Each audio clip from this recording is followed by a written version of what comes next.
See the President of the Federal Republic of Nigeria, Commander-in-Chief of the Armed Forces, and your very lovely First Lady, our Mother of the Nation,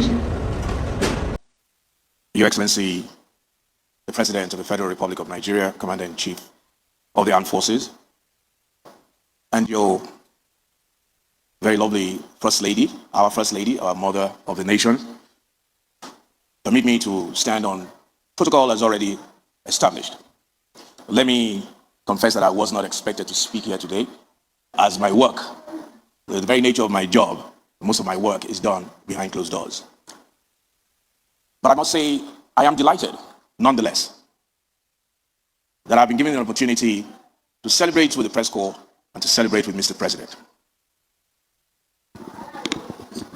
I must say this though, and I hope it's taken in good spirit, because from my understanding, press corps dinners, as we have seen all over the world, are meant to be occasions that are not taken too serious. There are lots of banters, lots of jokes, and nobody takes anyone serious.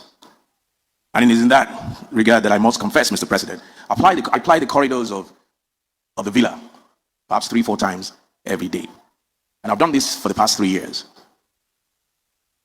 Till date, anytime I'm heading from the President's office back to my office, I meet with the press corps, several of them on the corridors. I must confess though that the chairman, even though I see him 3-4 times a day, anytime I pass, he greets me and I acknowledge him. I say, "Oh, Adams," as in Oshomole. So it takes me a few seconds before I realize that, okay, no, it's not Adams Oshomole. The similarity is uncanny. But it is clear that he is a man of purpose, a man who has served the press corps diligently, a man who takes his work passionately. And if it were in my power, which it isn't, this is the first time we'll have, perhaps, maybe change your constitution and have a legitimate third-term agenda. Mr. President, I want to thank you on behalf of the press corps. They have said that this is the first of so many things, first of its kind, first in this, first in that. You will continue to come first, Mr. President. Your achievements speak volumes beyond imagination. Many of us have followed you for years, but not in my wildest dream did I think that in 3 years, you would have under your belt what you have today. When people talk about reformers, or they talk about reformers, presidents, if you look all over the world, it only takes one reform for you to be tagged a reformer. Just one significant one.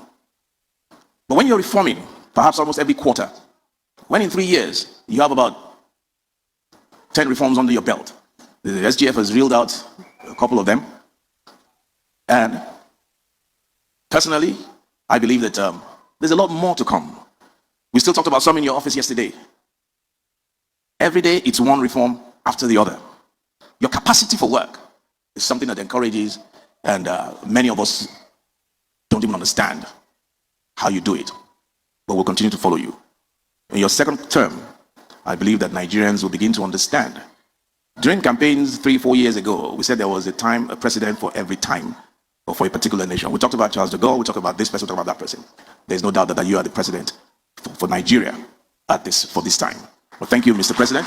But thank you, First Lady, because without a steady home front, Mr. President, no matter the capacity, will not be able to achieve half of what he has achieved.